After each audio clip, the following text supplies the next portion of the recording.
Okay, here we go.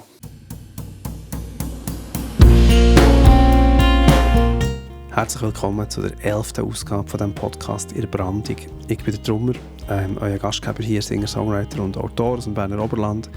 Das ist ja schon die 11. Ausgabe, ihr habt es vielleicht schon mitbekommen, der Podcast. Jetzt in der ersten Staffel ist normalerweise mit Menschen, die auf meiner aktuellen Platte mitgesungen haben, die auch «Ihre Brandig» heisst. Heute ist eine Ausnahme. Insofern, weil der Gast, den ich im heutigen Podcast habe ich mir gewünscht, dass der für diesen Song, der jetzt zusammen mit ihm rauskommt, der Song heisst «Ein Zeichen», dass ich den Podcast mit ihm machen könnte, mit dem Viktor Holikov, mit dem Vitja. Und tatsächlich dank einer glücklichen Fügung, dass er jetzt gerade eine Ausstellung in der Schweiz hatte, in diesem frühen Sommer. Und sich eine Auszeit nehmen von seinem Soldatenleben in der Ukraine und in die Schweiz kommen. Dank dem hat sich das tatsächlich ergeben, dass wir zusammensitzen abendlang und reden. Und ich habe eigentlich mit ihm über die gleichen Sachen geredet, wie ich auch mit den anderen Gästen rede.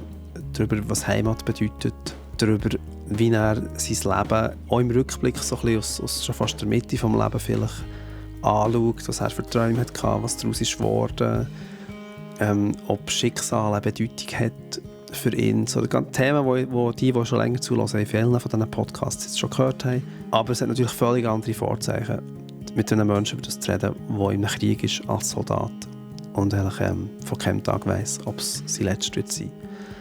Für mich war es extrem bewegend, das zu machen. Schon nur der Vitja hier in der Schweiz zu empfangen und wir haben vorher zusammen zu Nacht gegessen. Und ich habe gespürt, ich habe das Telefon auftun und in der Meldung gesehen, wo sein Name drin vorkommt und habe keine Angst um ihn. Und es war mir eigentlich vorher gar nicht so bewusst gewesen, wie fest das jedes Mal jetzt in den vergangenen 2,5 Jahren, seit der Krieg hat angefangen, zu sehen, dass eine Meldung ist von Viktor Holikov.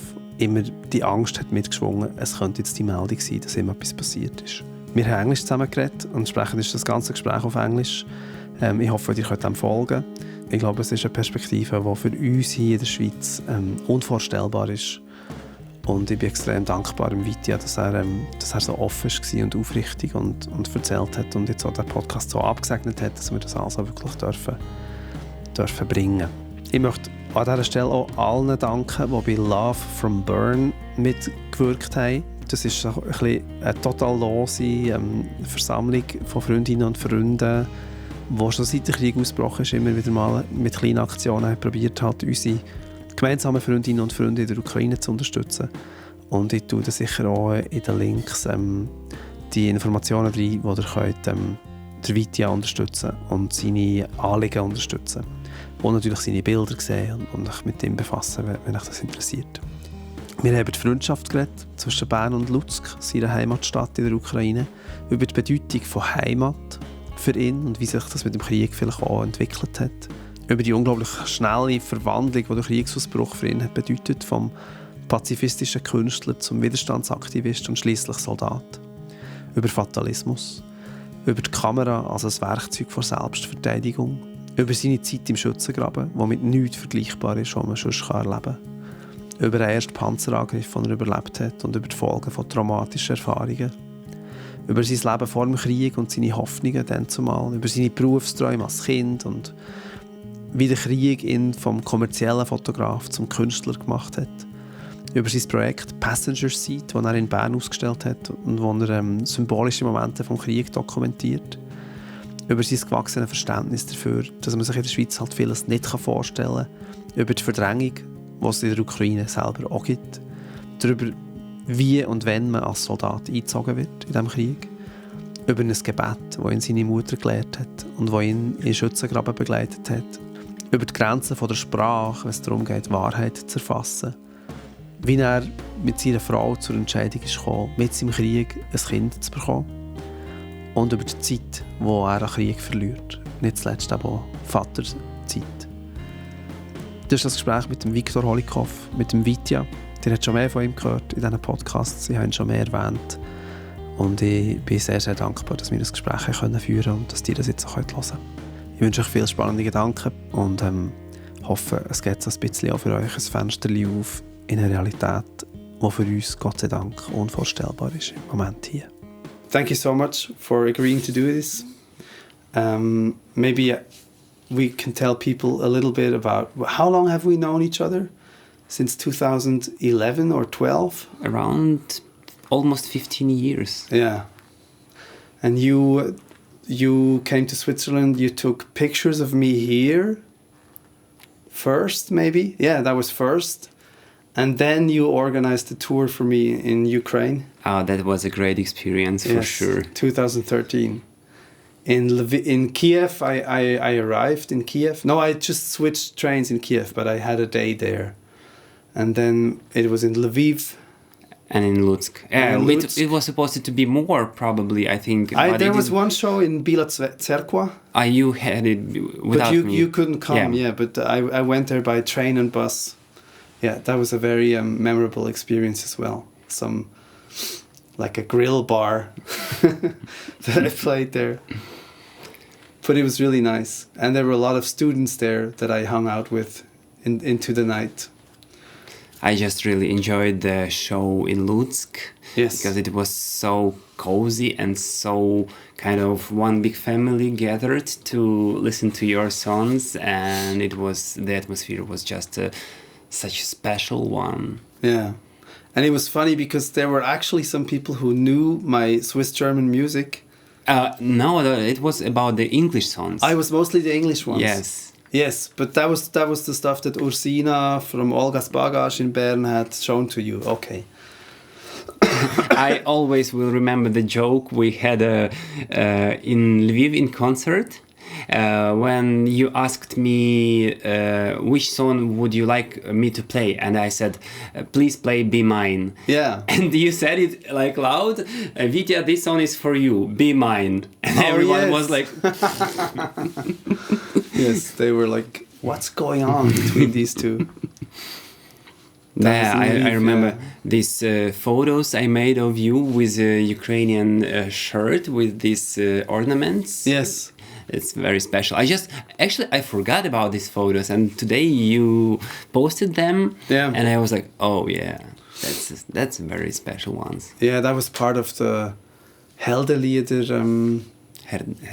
yeah. pictures because I was like I did a lot of traveling for Heldelieder.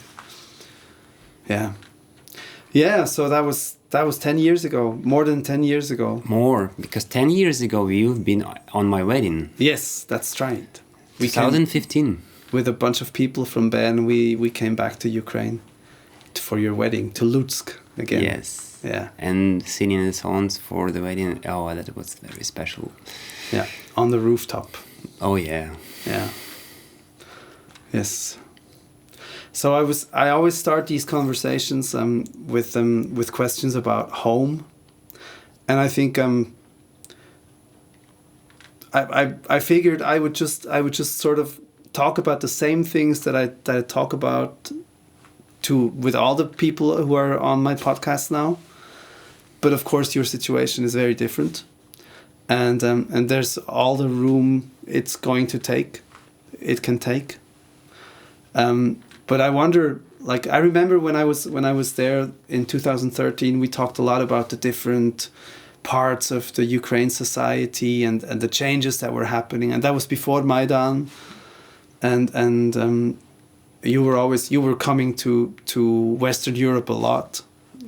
I don't know. Did you ever think you would like to live somewhere else during that time? Yeah, I was always a big fan of Bern. It's not no jokes. It's I'm not lying, and it's totally true. This is the city for me. It's kind of, I would say, like second home already, because I traveled here so many times. But it's not about the city as it is, but it's about the experience and the people I met here. All of this made a great combination of the feelings and memories I have, and every time I come here I feel it. I feel the same. This warmness inside and coziness, and it's kind of a place to come to settle yourself. I mean, like to calm down your thoughts, to calm your thoughts down like this.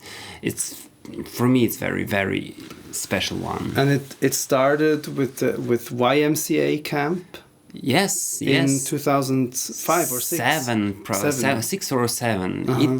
It was really. It's not a coincidence, but it just happened by chance. We got to know our YMCA group. Got to know the group from Fechigen. And we made a cultural project, cultural exchange. The group from Fechigen came to Lutsk once, so we had a concert together, and then they invited us to come to Fechigen to make Same Here. And it was probably the very first time I got here, and it was just amazing. Yeah. But even then, you had that feeling about Bern. I would say Okay. later on when That I started could come, later. when I Okay. came got to know better some people from YMCA and not only from YMCA. I had a chance to they invited me to come. I came, got to know people better. Started to walk around in the city by myself. Just got few very special corners in the town that I love a lot. Yeah, so it's all made this feeling. But it was it doesn't have anything to do with the political situation in Ukraine right now. It was before the war. That surely was before the war. So can you talk a little bit about what home meant to you back then when you were a young man? Back then? Yeah. If you are asking about home as a place or a city or everything in I always tell the example of I'm only 40 minutes away from where I grew up, but when I go back to Frutigen, it's like something in me feels different, and for me it's a very positive feeling. I really like going back. I know it's not the same for everyone, but there's something about home, about belonging to a place. I don't know what it is for you. That's my question. For me, I mean, Lutsk, my native city, is the best city for me personally. Even right now, I don't have a chance to stay there long, but every time I come, I feel at home. Really, everything's so natural, things going on. Even if I see same people, if it's nothing changed a lot, it is home. It's just this feeling inside you cannot describe, but comfort zone maybe a bit. People. You feel yourself strong enough there. So I could describe like this: the feeling of comfort, where you can stand on your feet, strong. And I think back then, 15 years ago, I had the same feeling here. Oh, really? I had a dream or plan to switch to Bern. okay. But for me as a Ukrainian citizen, it was not that easy to do it officially, because I was never into making this illegal stuff, go to work illegally or something. I was always looking for possibilities to do it officially, but never managed to. But you didn't think you would have missed Lutsk terribly? I would probably, but still, it's not about the place as it is. I mean, it's always about the moments you live here or there. You're gonna miss not the city, but you're gonna miss, for example, your first kiss, or best friend, or the memory you get there, or the place where you met your wife. You will miss these moments for sure. Yeah, but not to be reminded general. of that. Yes, for sure. Right now it's totally different because of the situation, because of the war. Yeah, I should say the war as the word. I don't live at home for more than a year and a half. Yeah, and for me right now, home. This is a word that describes my family. this is the most important people in my life, and therefore I don't care where we're gonna be, but I want to be together with my family, my wife, my daughter, and my dog. At the moment, this is like the meaning of home for me right now. If we are in Lutsk together, it will be home. If we are in the end of the world, but we are together, it will be home for me. You know, I remember when in February 2022, when the war started, like one of the things that we started talking immediately, and we started writing, and we said to you, just get your stuff together and come here. I remember this clearly. Yeah, and when I say we, it's always this group of friends that we are a part of here, that we share, the people that also traveled to Lutsk together, and within 1.5 days, it was clear for you that you would stay. And I realized, wow, that's like, I all my life I would have called myself a pacifist. You know, I said I didn't go to the army. I didn't want to have anything to do with it.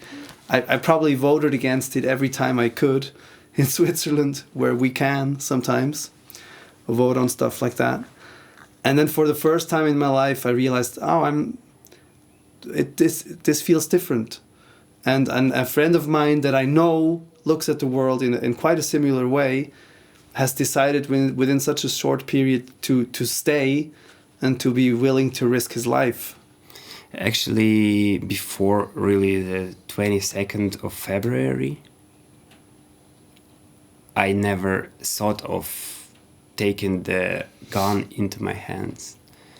That's totally not me. Yeah. I was pretty sure I made from different kind of sort of dough. Do you use this word combination? Yeah. So I was really stressed. I was afraid, but I was not afraid of that I can die. I was afraid because I didn't know what to do. Mm-hmm. But the one thing I realized, that someone came into my apartment, took my kitchen, and said, "This is mine, and it's not fair. I cannot let it be as it is. I should stay and do something, what I can do at that moment, to fight against.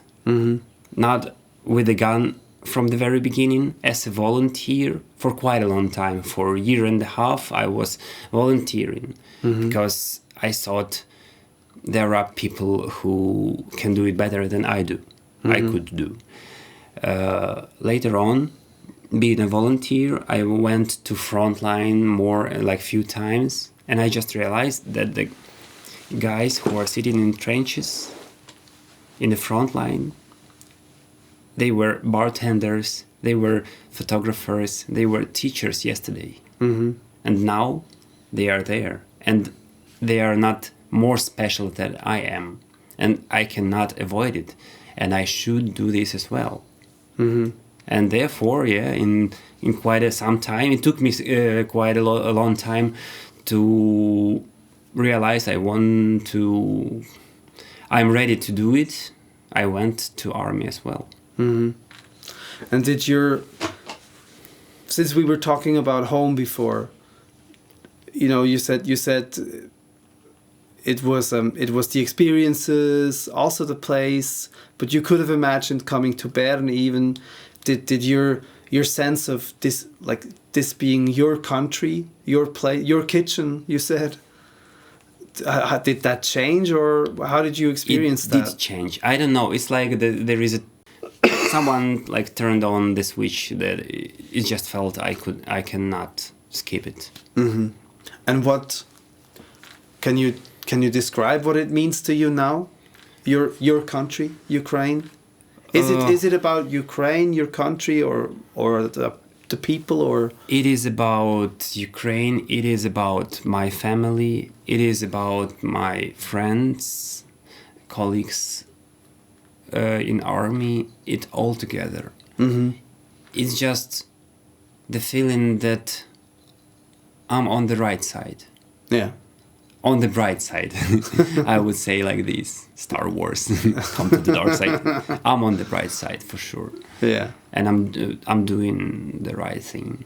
Yeah. That's very important. Yeah, of course, it can happen that tomorrow I'm gone. And I accept this. Because this is, I think, being there close to the front line, or you get crazy, or you become the fatalist. If it has to happen to you, it will happen. If it's not, then, like, if it happens, you won't feel it. That's how you look at it. I try to, at least.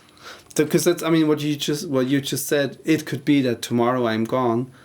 It, in a way, that's true for all of us. But it's very different. The chances are a bit higher in Ukraine. It's very different, and but to be able to say that with the way you just said it, is crazy, really. Acceptance, yeah. Yeah. How did that happen? How did you get there? More you are there, more you witness things that happen around, more people you lose that you got to know. You just have to accept it. More bombs hitting around you, drones and all this stuff, they make you, of course, they make you afraid, but they make you accept as well. Because if you see the sound of a rocket or a bomb, then it means it's not your bomb, because it's gonna hit somewhere else. If you don't hear it, it comes to you. But then you didn't even hear it. That's the point. Okay.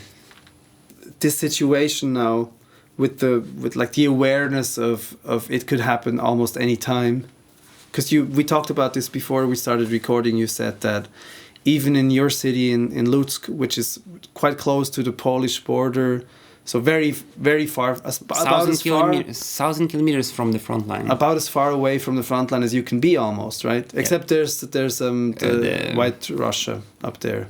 Yeah. What do you call it? It's not Belarus. Yeah, it's Belarus. It's not White Russia. That's a drink. Oh my God. Yeah, that's close. But the real front line is far away. But even there, you never know, because you do get rockets, you do get drones. I guess one of the things that's so hard to for us to imagine, especially in Switzerland, where we haven't been in a war for generations, like really in a war. Knowing you, war has become about as real as it's ever been for me, you know? It's always about the personal experiences, like the clother. Like you have the straight connection right now to me, who is a part of this war, the real part. Yeah, but how is it? I mean, for me to imagine that I tried, of course, after February 22, and with everything that happened, I tried to follow the news. You try to I try to imagine. And to empathize also as well as I can, but still it's a little bit like in a movie still. It is, for me. It is still. It's still like that for you. It's like it's not my reality. Do you sometimes wake up and think, oh, it was probably a dream?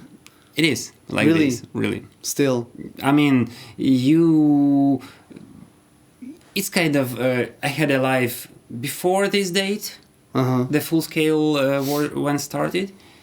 And life after, and it's really like a totally a movie. I didn't choose it. And do you feel to look at it like that? Is that like a way of self-defense? My camera as a photographer is a very good self-defense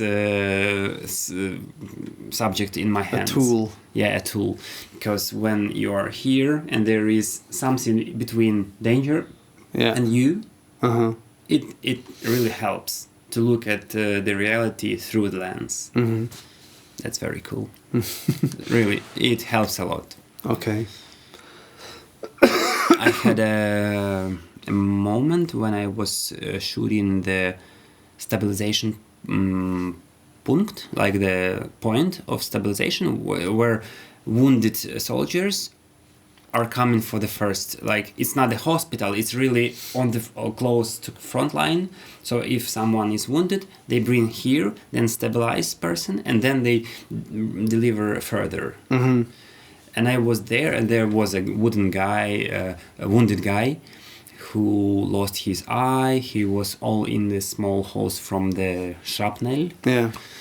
And I can imagine, I'm okay with blood and stuff like this, but I can imagine if I was just looking, it would affect me much more than I did it with a camera. And it helped a lot. So for me, it was kind of easy experience. But you didn't always have the camera. You were in the trenches yourself. Without camera, of course. Yeah. It was too dangerous to breathe in there because I could lose it there and anything could happen. Yeah. And the trenches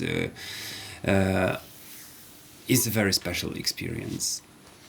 You cannot compare it to anything else because over there, like I've been a few times, like 7 days, then rotation, then 7 days and rotation. So when I first came there, it's like in a movie. You are doing something. It's even like in a game. It's kind of I control my what I do, my action, but it's kind of someone is doing this. It's not me personally, because what I'm doing there, like the very first feeling when you go there, you are extremely over-focused in every sound, everything, because danger can come from 50 meters in front of you, or it can come from the sky, drones, all the stuff like artillery, everything can kill you. So for the very first time these days, you are focused, you are brave enough because you were prepared. They told you, you are going in 2 days. Like there, and you mentally you start to prepare yourself that you should be focused. When 3 or 4 days passed and you are kind of are used to the situation, you know what to expect from the different moments, you have a time kind of to relax and to relax your thoughts and your brain. And that's a very bad moment, because at this moment your brain starts to give you wrong signals. Wrong signals, I mean, okay, there is enemy in front. They are so close. If they come and capture me as a prisoner, what do I do? Should I kill myself, or should I, like, I'll be a hostage? Yeah. Prisoner of war. Should I run or should I stay? Okay, 3 more days. Okay, drone can kill me. You put too much of okay, I put the possibilities in my brain to that something can happen. Yeah. And then paranoia starts to get to you more and more, especially when there was a tank attack and the tank mine hit it, like exploded 6 or 7 meters from me. Luckily I was in the shelter in underground, and luckily I survived. I'm here. It was your mine exploding the Russian tank? No, the other way around. You were accompanying the tank. I was attacked by a tank. Yes, but not by the tank, but the tank grenade or mine. How do you call it? The tank shot something. Yes. Okay, sorry. Shot I misunderstood. Me, not me, but 7 meters from me. Yeah. That was the first experience that I was the closest to the death by that moment. And after that, you cannot sleep clearly because you're waiting, expecting for it will happen again. Yeah. And then this paranoia is trying to get you more and more. And you're just counting every minute to get away from the position. It's a very, very, very special experience. How did you... Was there something you would like hold on to, or like find a thought that would take you somewhere else, or how did you do that? I think I thought I have. I'm still thinking that I have a flexible mental health, probably mentality, so I can kind of adapt to different situations, and I can get out of stuff like this somehow. But it's quite a bad experience to be in it and feeling all this stuff. Does it come back to you even now? Right now, I thought it's totally okay. But the second time when I was attacked, not the second, but another time when I was attacked by a rocket, I was very close to, like, I was really in the center of this, and I survived, and luckily I was totally okay. Chief of mine was wounded, friend of mine died there. I thought I am totally fine. For around a month, I didn't feel any changes, but in a month, probably when the stress went a bit lower or adrenaline went lower, every time I heard the drone or the rocket or something, my hands started shaking. I got cold everywhere here, and I could not control it. I mean, I'm kind of in a safe zone, but I hear it. And it already gives me this feeling that I cannot control. I don't know, right now it's a bit better, but still, it's just the result out of all this. You said something about the life before. And in the life before this, you were a photographer, or you are still a photographer. And fortunately, as you just said, you can still be a photographer. And did you? I realized I'm not sure about that. Did you train that? Do you have an education, or what's your education? I'm a geography teacher. Ah, geography teacher. Geografie-lehrer. Okay. Did you ever do that? Nah. Like being in Ukraine and working as a teacher, you just don't earn enough to survive. Not like thinking of family at all. I mean, just like being a teacher, as you just don't get enough. As a young person who wants to see the world, to experience different like adventures and all this stuff, you just cannot afford it. So photography opened a lot of doors for you. Yeah, I tried different jobs before. Photography was more a hobby from the very beginning. I just like enjoyed making the landscape photography or like macro shoots or something. Then a friend of mine who was a photographer in Lutsk, he used to work in a nightclub as a photographer. Once he called me and like, okay, tomorrow I'm leaving Ukraine. I'm going to United States to work and travel. There is this program. Can you go to work in nightclub instead of me? Okay. I said like, I don't have a flashlight. I don't know how to do it. He said like, you'll manage it. No stress. So that was the very first serious experience where I started as a photographer earning money. Nightclubs. For 2 years, I used to work as a photographer there. It was a great experience. I was not into nightclub lifestyle, really. That's totally not me. I've never been to nightclub before I started work there as a photographer, but it gave me a cool experience to get to know camera better.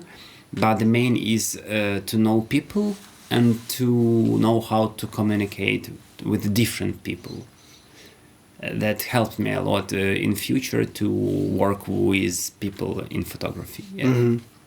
And did you have, I don't know how early you started with photography as a hobby, but did you, if we could go back to like 14-year-old or 15-year-old Vitya, what would he say his dreams are?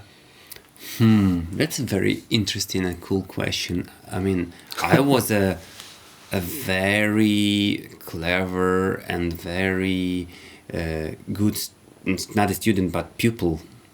At school. I got a gold medal, not silver medal, for my with my marks in school. Probably since the very childhood, I said I want to be a doctor or the bus driver. A bus driver? Bus driver, because my father was a bus driver. And since the smallest age, youngest age, I was always in the bus with him, driving around. Like a local bus? No, it was like international, but it was private. It was not like the Reisen. It was more private, like there is a group or company renting the bus to go for the guide tour to mountains or to Kiev or to Poland or to Turkey or something.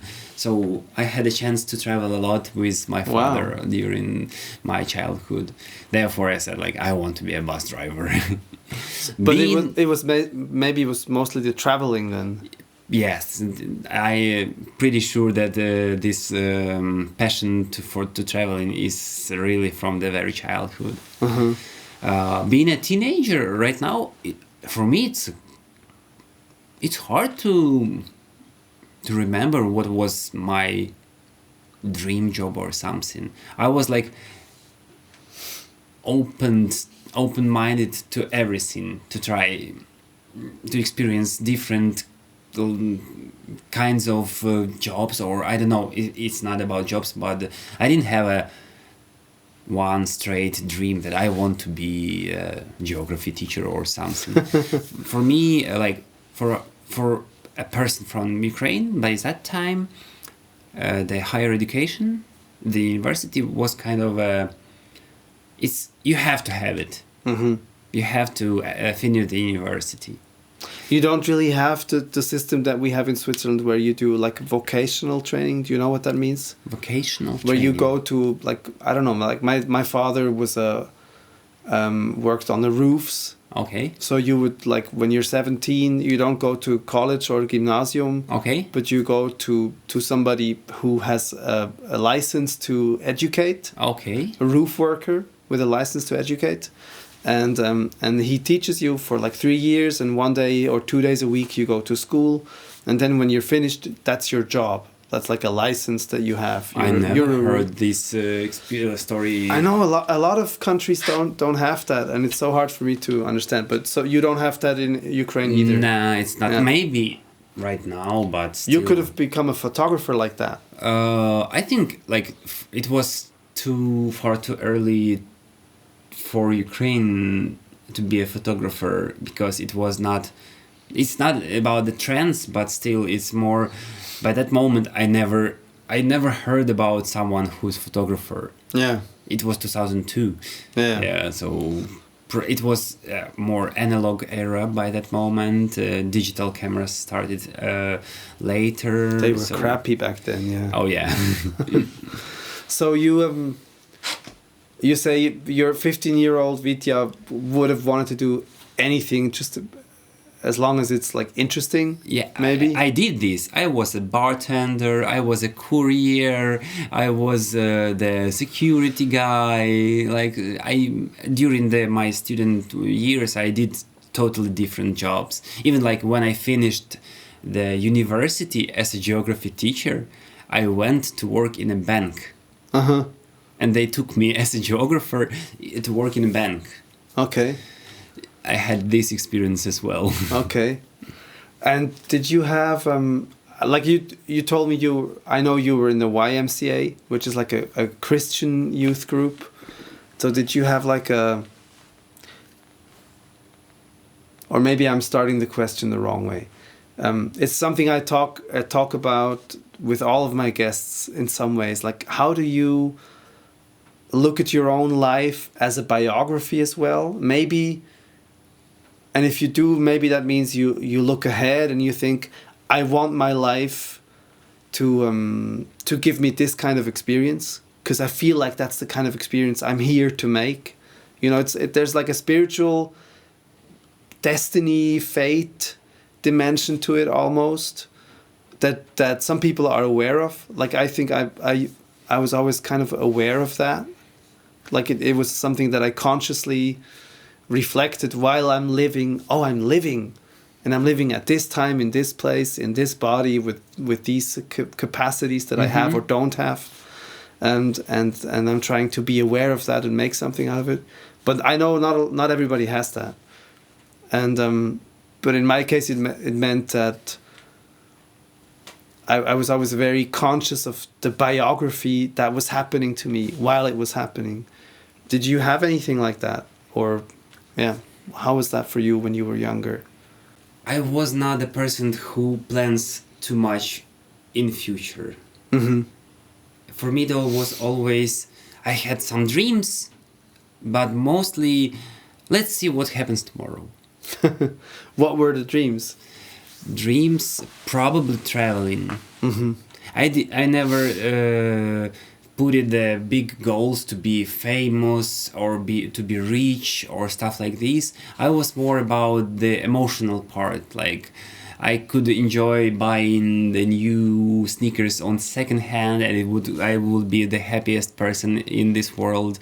Or I have a nice time with my friends and have really nice memories about this. That would be perfect for me by that moment. I really, and I enjoyed these moments. Mm-hmm. Right now, if we close the eyes, there is a war and I'm a soldier in the army. If we are talking about what would I do if I was still like a civilian, I would like to be like famous photographer. But not about not the photographer that I would like to have a portrait of Viktor Holikov. Mm-hmm. But I would like to be a photographer. Okay, this is a photo of Viktor Holikov. I would like to have it on my wall. Mm-hmm. Art, more art part. Yeah. When did that start? When did you realize? Because it doesn't sound like you were a kid that thought, I'm going to be an artist. Nope. I was artistic. Yeah. But it was more like totally amateur way. Yeah. I mean, like, I tried to dance, I tried to draw, but it was always like here, there, but nothing very deep. So at some point with photography, you realized, this is actually a tool that I could make art with. Yeah, but it came much later. Because for me, not in the clubs. Yes, photography started as a commercial, as a job kind of. Yeah. I earned in nightclubs, and then I started making photos of weddings. That's the easiest way to earn money. Yeah. And like not like a good money. Yeah. But at some point, I just realized doing this, I'm losing myself, because I had always vision and my own point of view at scenes, but always doing the commercial part, I didn't have enough time to do art part. And that always like disturbed me. I have to earn money with commercial photography to make art parts. Yeah. But it always took too much time and too much energy to have enough energy to be an art photographer. And it was always like this. Later on, probably it switched totally to art part when war started. I just realized I cannot make the wedding photography because I'm not ready to show that people are happy while this happening in Ukraine. Mm-hmm. So I was sure I will never take a camera in my hands like to show stuff like this. Mm-hmm. If I take a camera, I will show what I want to show. Mm-hmm. It was this step for sure that I'm not going back to weddings. Okay. I will make. I'm not never say never, but Yeah. it's more about if a friend of mine is getting married, Yeah. or someone is that I know will ask me to do this, then I will come for sure, because it will be with a pleasure. Yeah. While I've been finishing with last seasons, when I made a wedding photography, I started to make the nude photography. Mm-hmm. That was a very. It is still like very. I'm passionate about this. Not like the nude as nude, but the nude as art. Yeah. Not showing the person. I will link your profiles everywhere that this podcast can be heard or seen. Super. So people can see that it's not cheap what you're doing. It's always like it will be only your opinion and my opinion, my photos and your opinion, but different people can react different on photos always. Yes, of course, yes. Yeah. But it's not, it's obviously not porn. Yeah, for sure. There is always some kind of mystery in this kind of photos of mine. Yeah. Because in most times I don't show the faces. It's more about the beauty of the body beauty. Yeah. That's something I'm fascinated to show. So you already said it a little bit. The war is like of course, like turning point in a way, and one of the effects was it made you realize art was going to be more important. How does it? You're doing this project around the war now. Yep. That's the reason you're here, because there's this exposition. In Bern. Around the war, that's the name of the page on social media. I know, yeah. Yeah, but the project called Passenger's Seat. Passenger seat. Yes. Okay. And if you wanna hear the story, yes, please. Yeah, because most of the photos I made there, they are made from the car, from the passenger's seat. Yes. On the go while the car moved, and I was like the observer, what happens around me. Mm-hmm. And when I saw something that is kind of symbolic for me, mm-hmm. I just tried to catch this moment, because I know this moment will never repeat. Yeah. And what is very important, it was kind of my diary. It is mm-hmm. still kind of my diary. When I see something that is special for me there, I'm trying to make a photo of it. Not write in the notebook, mm-hmm. but making a photo. For the moment, it's also, you told me, your duty as a soldier to document and to communicate. Yes, but I divide. Are there two different lines of? For sure. Yes. There is a lot of official work that I do. All these materials are on the official pages of my brigade on Facebook, social media, different social media. And this is only my personal, what I do for myself. Okay.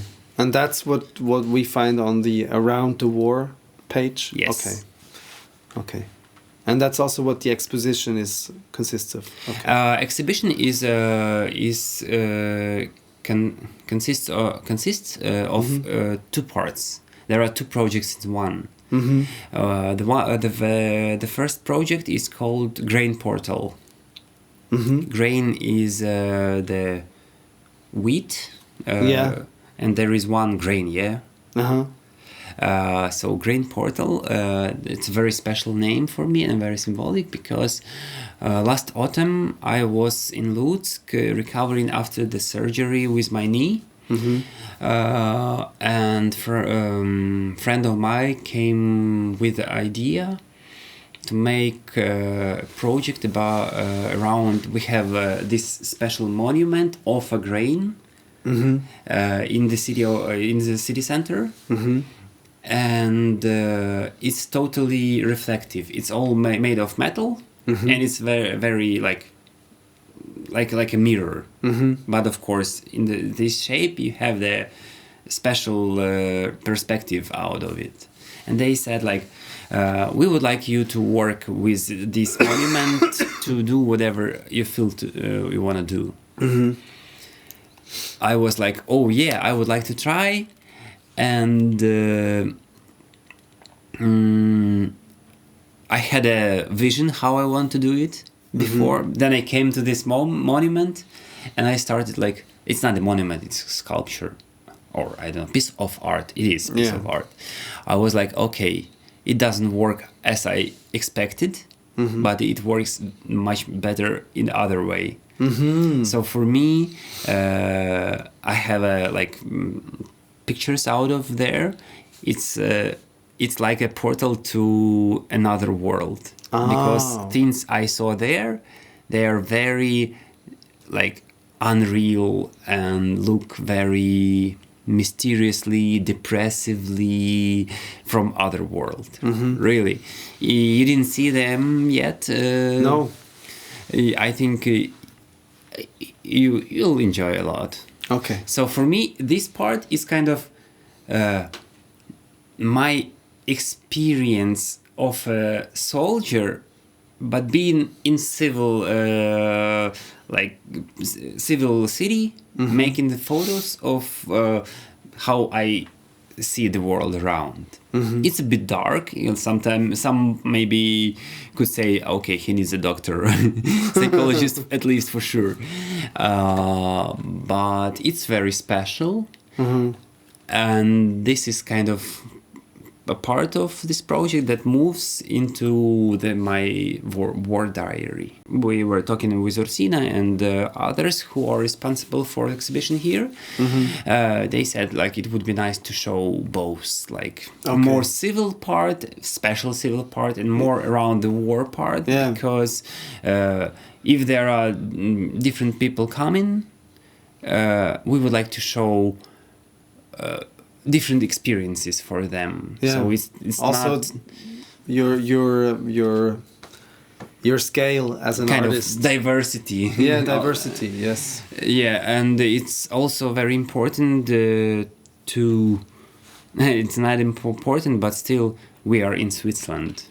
If I bring a very hard topic, it can put people a bit further. So I want to be more open with my works for people. That's interesting. You want that? It's not. You remember when I came 2 years ago? Yes. When we when we met for the very first time, I was very straight in my emotions and my sayings. I was like, you have to help us. You need to. I just right now, I've been traveling here for 15 years, and I know more or less like people and the way of their like mindset, and I know you personally was ready from the very beginning to hear all the truths and how hard and painful it is. Yes. You said like, I want to know everything. Yes. But there are people who said like, we know, we understand, but right now we are not ready to hear or see all this stuff. Yeah. It's like maybe it was not a right moment, or maybe people just like still it is a different reality for you. Yeah. It's not that far, but still you are here, we are there, and bringing that reality can shake a bit, and it might shake in a good way, but it also can shake like to push a person away. It's something I realized, like as a part, I told you a little bit about the album and the project that this conversation is a part of. And with all my guests, I at some point tried to talk about this question: how do we deal, like being in Switzerland and in this totally safe and protected space that we have in Switzerland. It's unreal. Like it's not even just a peaceful place. You know, even among all the peaceful places in the world, it's unreal. But we are not very aware of that because it's our reality. It is but true. It's not very typical of the world, the way we live here. And so I always ask people, how do we deal with that? Living like this, living here, having time and space to like the questions I'm asking you. I'm very aware of that. I'm asking you about biography. Are you thinking about your biography? And you're aware that you could be dead the next time you have to go to the front lines. So how do these very personal questions matter faced with a reality like that? And how do we deal with this? And I've been surprised at how many, even of my artistic guests that I have on this podcast and on my album, say, I'm trying not to take in too much of it. Like, I don't read the paper very much, and I try not to. And my initial reaction would be like, oh, because I feel like I have to do that. I feel like it's my duty to at least face it, to even if it's indirect in the media, but to just acknowledge that it's happening.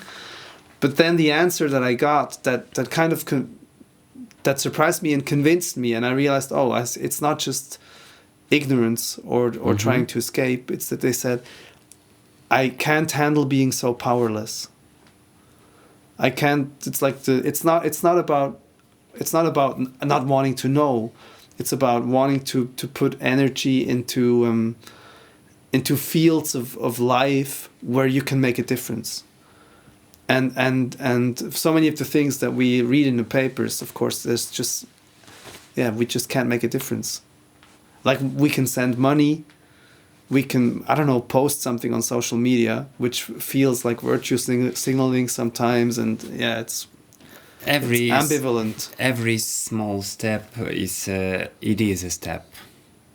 Even like the reality is that in Ukraine there are a lot of people right now who do the same. They don't read the news. They try to do like this to the problems we have in the country. The problems are about the existence of our country. Yeah. Like, if you are like digging deep, not deep, but it's just like you see it every day, you feel it every day. Yeah. And maybe tomorrow it happens. I mean, front line can be broken and they go and never stop until Polish border. Yeah. And maybe further later on. Yeah.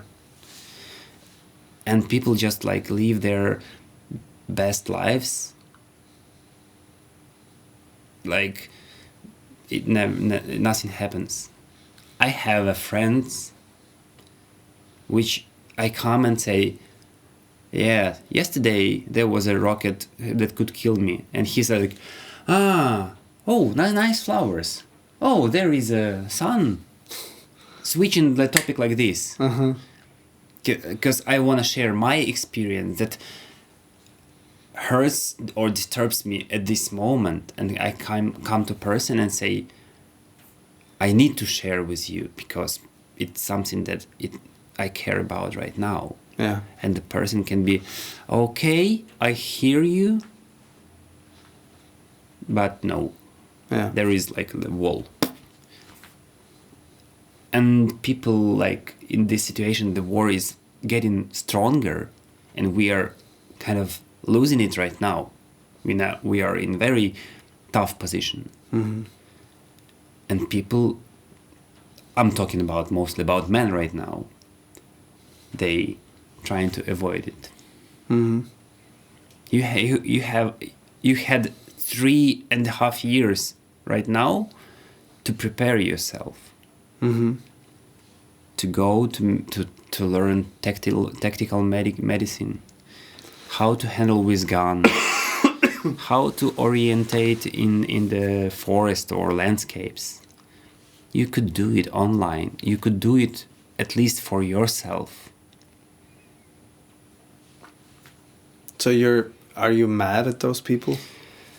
I thought I became more hard-skinned. Towards those people in Ukraine, you mean? Yep. Because it just sounded like you became more soft-skinned towards us in Switzerland before. Yeah. It's, of course, it can be both, yeah. I can say it's not your war. Yeah. I know that you try to support and help the way you can do it. And I cannot blame you of not doing something because this is not fair. But I can do it in Ukraine to people that I know who are healthy enough, in the right age, same as I am. They are not more special than I am. They are not chosen ones not to be in the army. But there is still some kind of a choice. No, I mean, if you are, the possibilities to avoid serving is like 3 kids. Mm-hmm. If you have some kind of illness, Mm-hmm. if you are like taking care of your old parents who are sick or something, and that's all. And So- you are, if you are not 20, if you are under 25 or over 60. So some of the people you're talking about have those arguments for them. Some have these, but most don't. They just are sitting at home, not going out because they are afraid they can be catched outside and come to join army.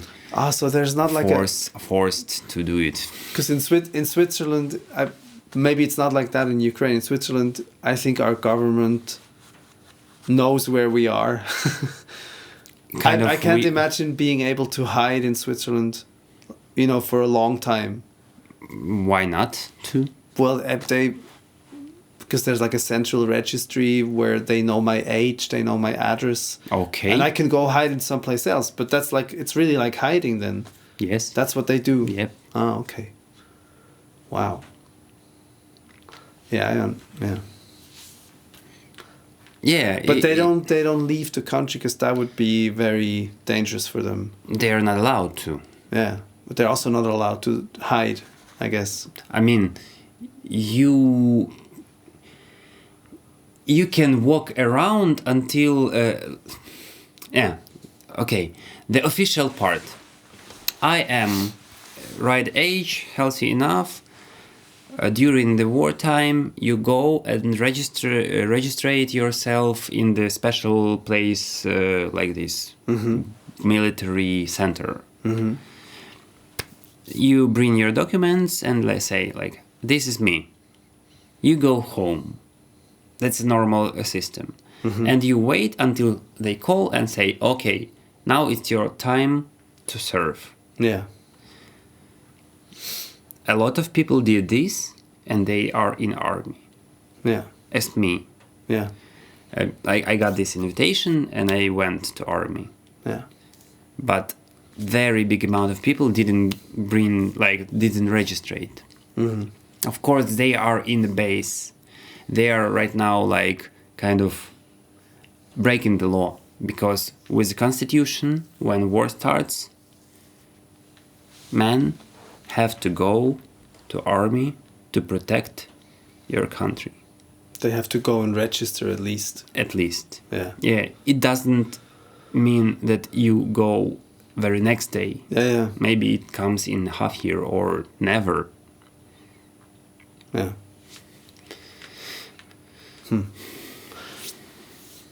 How did it feel when you got that invitation? It was the right moment. I'm not right moment, but I felt finally.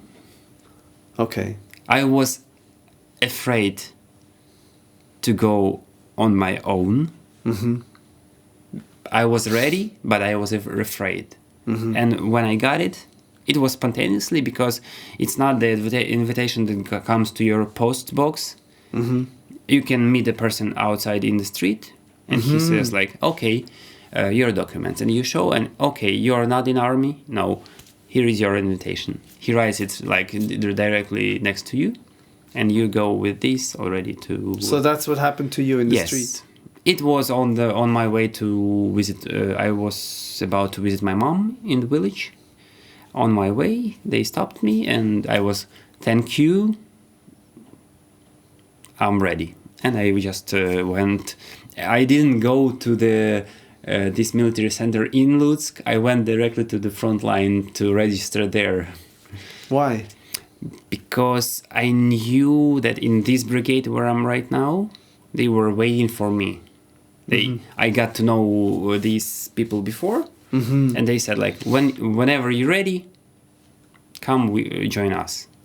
That was the moment when I realized I want to go there. And how did your wife and your mother react when it finally happened? Of course, for my mom, it was the biggest stress because the older son is on war, grandson is on the war, and I was like the one who was always around, supported her, and she was very stressed. Like all men from our family are in war. Even my cousin's son died already there, and my brother is wounded right now. A nephew was wounded as well. So yeah, my wife knew it will happen, and she accepted it as a very wise girl. She said like, okay, this is our reality. So she knew I'm going to go there since like 3 or 4 months before. Okay. If you remember, there was this Kakhovka hydroelectro station explosion, and it flooded Kherson, all these regions. And I went there to volunteer to save the animals. And when I got back from there, she said like, you came back different person.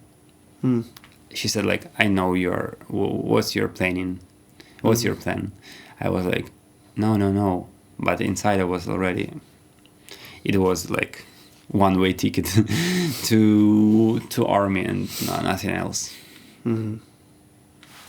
I like, I don't know, half an hour ago or so, I started asking about this fate and destiny, and like the way you looked at your life, and then you told me that you were more like living in the moment and everything, but still there's this dimension of that question that I'd like to get back to, which is like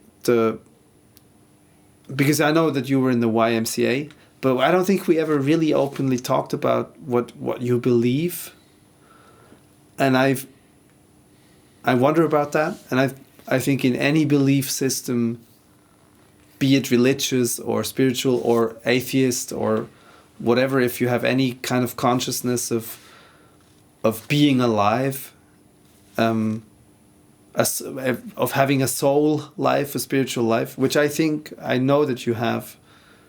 I just don't know what exactly yours is, but how does war or war coming into your life and into your life story? Can you talk about that? Do you know what I mean? Yes. I grew up in traditional religious family, Orthodox family. So my mom is quite an old woman. She's 78. Right now she's more religious, even like, because we are in the front. She prays a lot. She goes to churches. For me, it was always around me, but not too strong. I'm right now. I'm probably talk about church more than a God as it is. I was around. I was always into traditions, but right now I asked myself this question about the religion and was standing on top of all of it. And I think for me it's a mixture of everything. Because I have these old traditions from my family about the God, about the prayers. And that's the Christian God and Christian Jesus and God, yeah. Yeah. But I also believe in universe. I believe in trees and nature as well. And I'm sure I'm here with purpose as well. I'm not just a person who lives and doesn't know. There is a purpose somewhere. But it's just a lottery if I reach this purpose or I stop before in my life.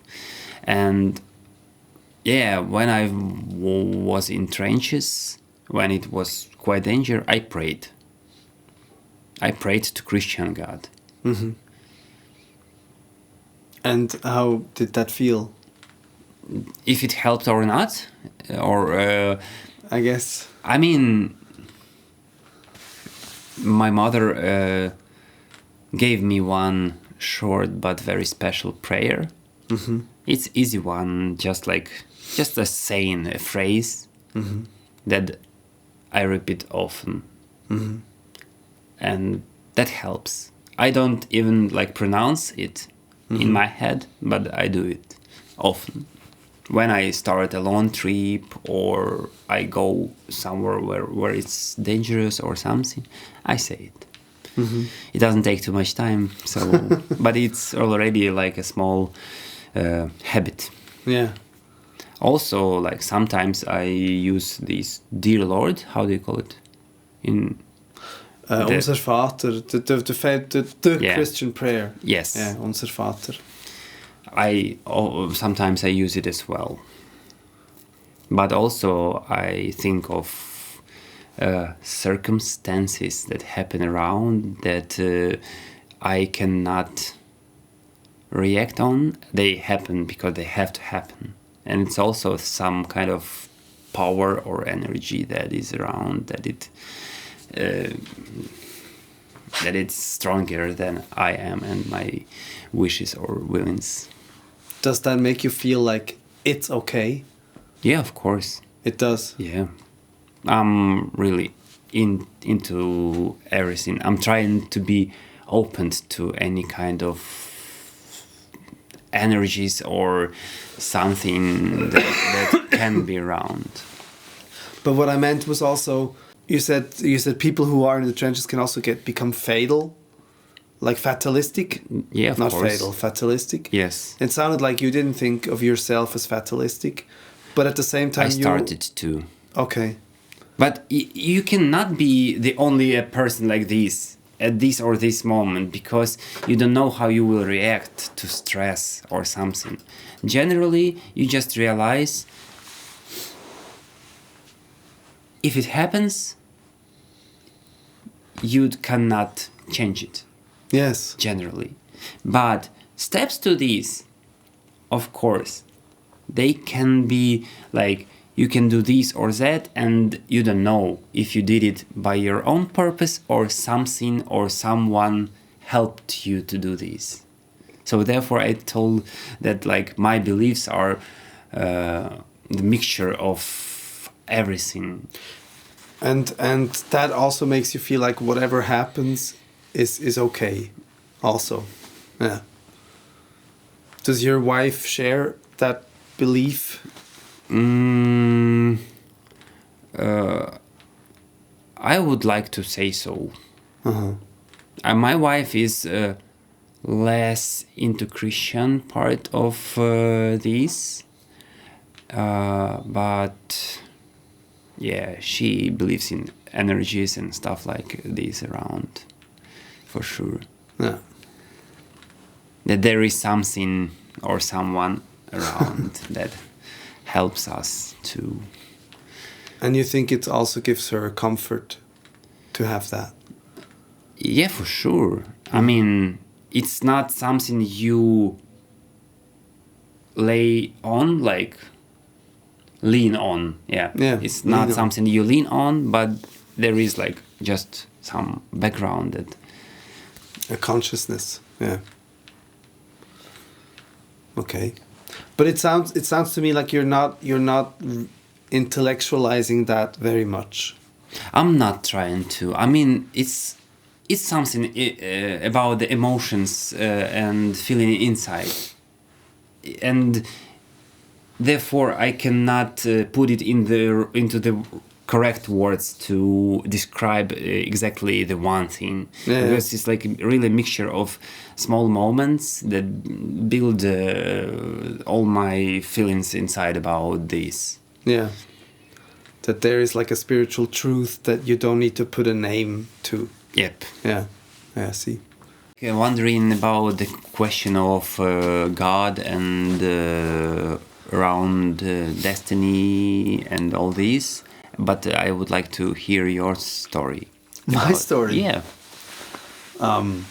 It's like, when you hear somebody's example, like the experience, like you're part of it, I can put the stories that can go like in it also, like. Yeah. Well, I grew up in a very Christian family, and I was very as a teenager, I was very convinced. And I tend to say always, until I really started to think for myself. And then just this very, I really believed that every word in the Bible was God's word. Like the way that these very, the very Christian people believe. And then when I started to think for myself, it just became really obvious to me that couldn't be the case, because there's too many contradictions and too much development also of God in the Bible, and then the contradictions between the New Testament and the Old Testament, and then the stuff that they said. Really, the thing I think that it's almost embarrassing, but it's funny too.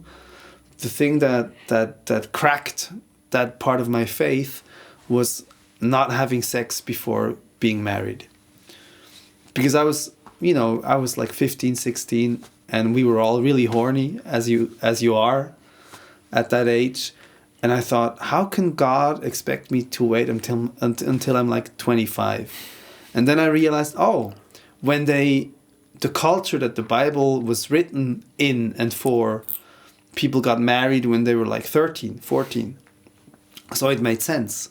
So that was like the first slice of historical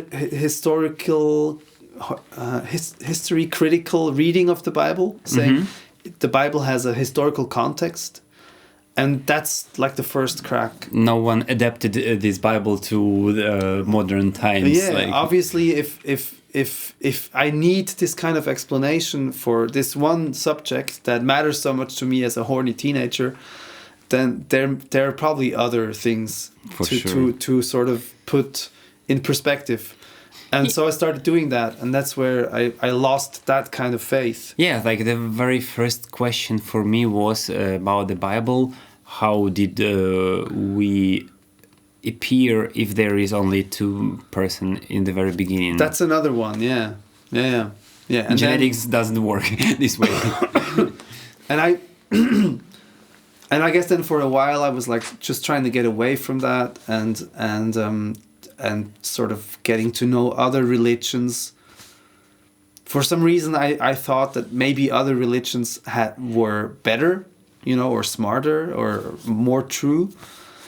And there was a lot of truth, I guess, in a lot of them that I thought, oh yeah, this makes sense to me.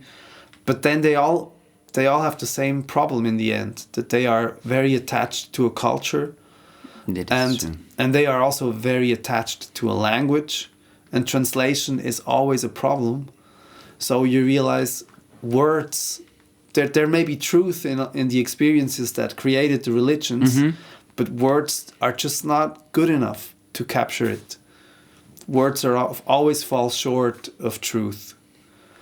So I decided maybe truth isn't something to try and put into definite words, but the fact that all those people everywhere and throughout history were asking themselves the same questions, that probably means those questions, they matter. Yeah, for sure. So I want to live with those questions.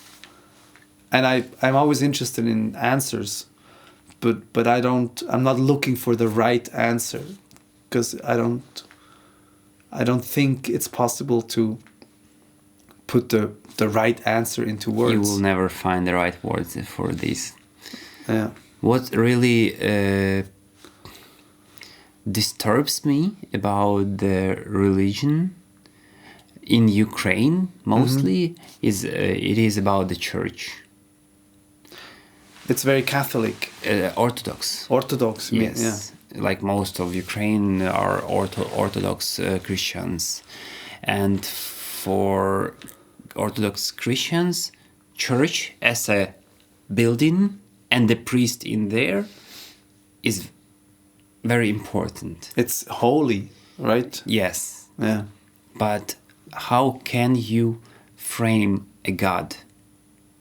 How can you put it into something? Because it's not, you cannot shape it. Mm-hmm. God is always inside of you, and you are the portal to talk to a God. It's always about the inner voice that is talking to him. It's not about the place where you have to come. Mm-hmm. Have to come to hear the priest who's reading. Yeah, of course, he's like the messenger, yeah? How do you call it? Messenger. Yeah, messenger. Messenger, somehow. But it's always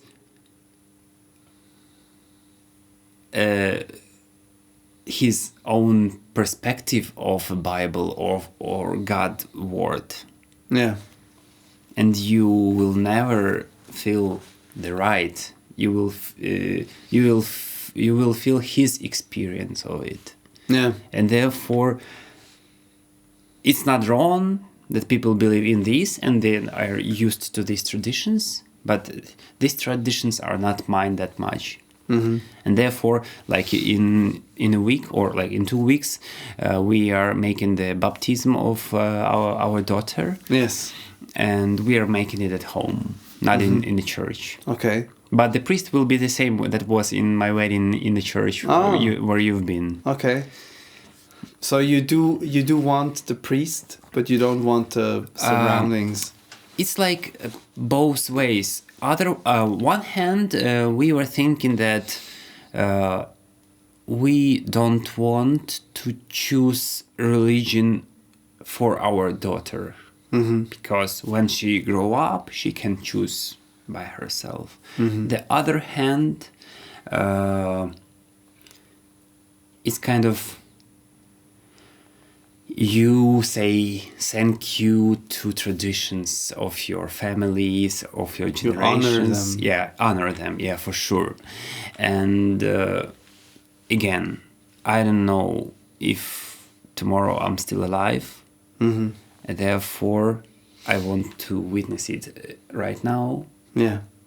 Later on, Mia can choose if she wants to stay in here or she will decide that she's totally into something else. Yeah. But still having done something, maybe plants a seed that she has to think about. For sure, for sure. And she can make her own decisions. For sure. Yeah. That's another thing. That's one of the things that I still wanted to ask you about as well. Like, you've become a father. Like when I told people, oh, Vitya is a father now. Like the people here that I sometimes tell about you, because they want to know. There were different reactions, and some people are like, oh, that's beautiful, and some people are like, oh, wow, to have a child in a situation like that and all the things that this child has to experience. How was that for you? I know that you wanted to have a family for a while, and now you're having it at this moment of the history of your country and your own personal history. Yeah, for me, it's the best experience I could and wanted to have. And even like in these times when it's hard that I cannot be around, but still I know we will manage everything, because it's hard, but it's not the hardest you can get. It's a great joy to have a kid. Even Oля is taking care of our daughter by herself right now, but still it's a blessing. Yeah. And what is very important for me, again, if I'm gone tomorrow, there is someone that I left after me. Yeah. The biggest thing I could do. Yeah. I could create. Yeah. Yeah. Life goes on. Did you ever, like, was that a possibility to say that they would leave Ukraine Right now? and wait for you somewhere else? Right now? Yeah. Not possible. I would, maybe sometimes I would love to, but Oля is a person who said, like, I'm not leaving you. Even when war started, I asked her, I almost forced her to leave the country. Yeah. We had an apartment in Estonia, still rented. She went there for 1 week. And then she said, I'm going crazy.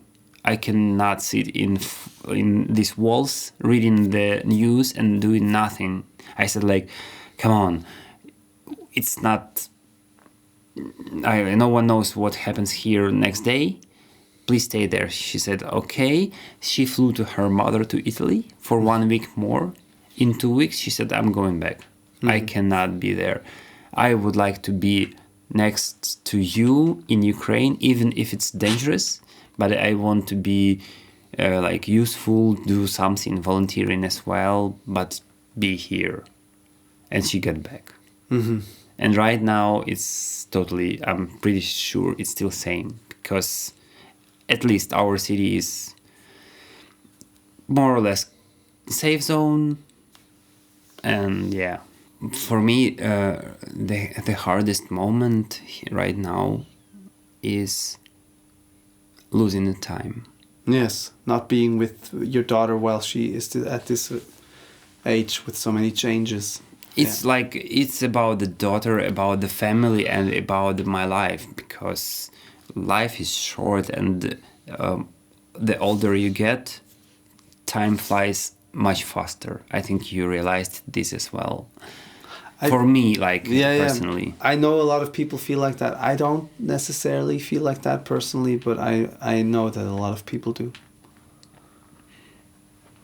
And therefore, I'm just like, okay, 1.5 years already. Yeah. And like 3.5 years not doing what you would like to do. Yes. And what for? But so it feels like you're fighting for your lives, I mean, obviously you are fighting for your lives. You're fighting for the country, the freedom of the people. Is there also I would say it's more personal. It's more personal. Yes. While I'm there, my family is safe there.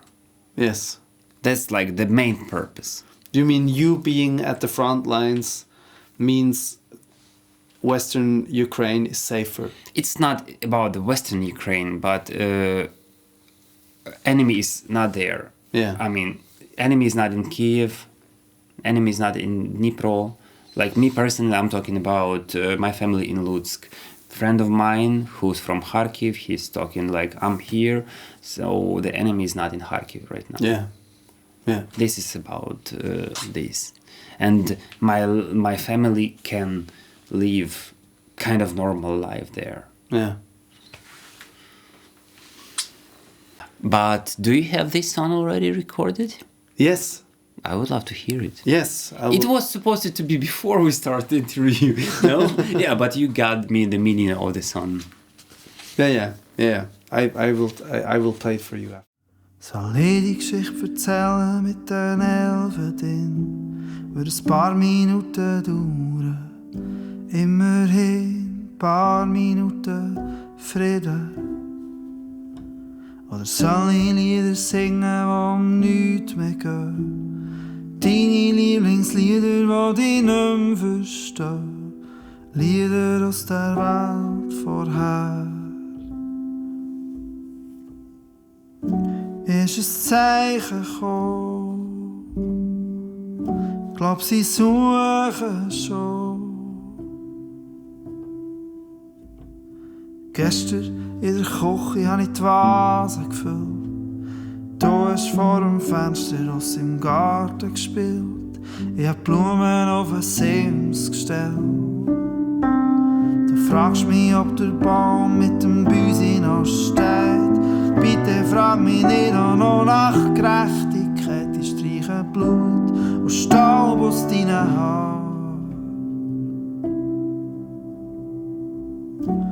Ist ein Zeichen gekommen, die suchen uns dann auch.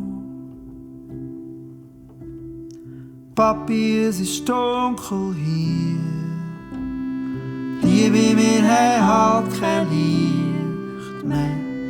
Papi, sie war eine Bombe gsi. Liebe, jetzt ist glaub vorbei. Jetzt wird ein Zeichen kommen. Die finden uns dann auch. Wir leben noch.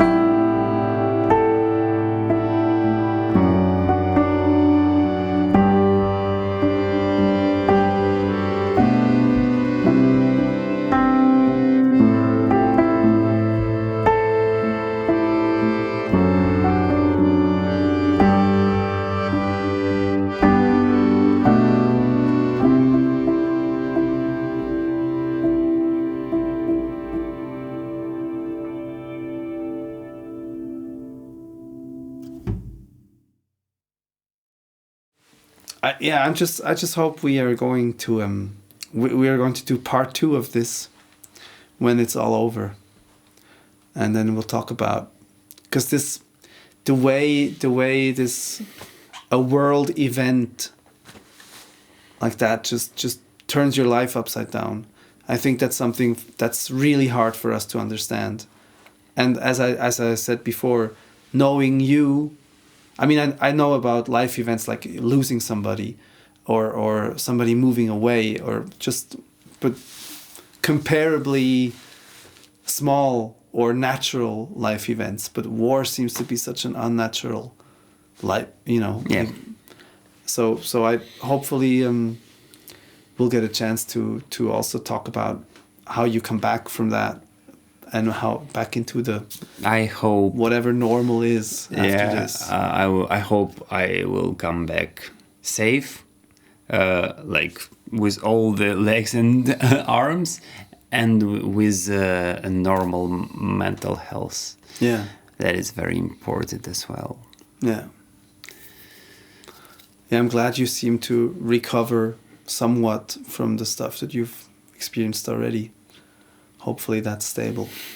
What is also very interesting, I learned how to live not planning tomorrow. Uh-huh. That is very different, I think, from people in Switzerland. Because, yeah. I mean, you've said before that was kind of your nature already. Yes, we are making always jokes with Ursina or Andrea or Katrin. Like there is a Ukrainian style of doing things. Mm-hmm. That's always about spontaneous stuff. Mm-hmm. A lot of my trips to Switzerland were like, "Hey Ursina, tomorrow I'm coming to Bern. Could you meet me, or can I stay at your place, or something like that?" And they, okay, Ukrainian style, because we were always this, because we used to live being ready that tomorrow can be a collapse. Yeah. Since 2014, since like even before. Yeah. So yeah, right now it's became more like this. Yeah. And while I was in civilian probably, and even right now, you just live this day and enjoy this day, because tomorrow, who knows what happens. Yeah. Yeah. So did you ever take the war personally as like, it sounds almost ridiculous, but in a way, like to say, I had other plans. I'm not. This is inconvenient. Yeah, for sure. Yeah. I can say it every day, every now and then, that I didn't plan it. Yeah. I didn't plan. But on the other hand, I'm not guilty that I was born right here and right now. Yeah. But you don't blame anyone. I have someone to blame, the Russia. Yeah. For sure. Okay, but for being born at this time, like, but this could have been a bridge back to the God question, because if there was anyone to blame, then that was a purpose. There is a purpose why I was born here and now, to do something, or that I did already, or I'm gonna do. And you feel like the way you have become a soldier now is you are living according to what feels right. Yeah, for sure. Yeah. Yeah. Even if there was a possibility, I would switch it into a normal life. Yeah, of course. Yeah. Previous life that I had before. Yeah. So coming back to that, the one you're hopefully gonna have again. Yeah. So we wrap it up here, but you're gonna be in town for a few more days for your exposition. This will probably come out in July. I will keep people posted. Cool. Looking forward, really. Cool. Thank you so much, Vitya. Merci.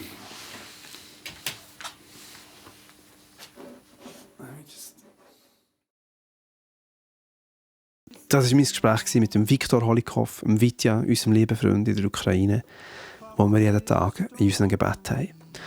Danke vielmals fürs Zuhören. Ich hoffe, ihr könnt folgen, auch auf Englisch. Vitya ist, das kann ich vielleicht noch sagen, ihm war es ein bisschen peinlich, als er uns geschickt hat. Er hat gesagt, oh, my English is so bad. Und ich habe gesagt, das ist überhaupt nicht wahr.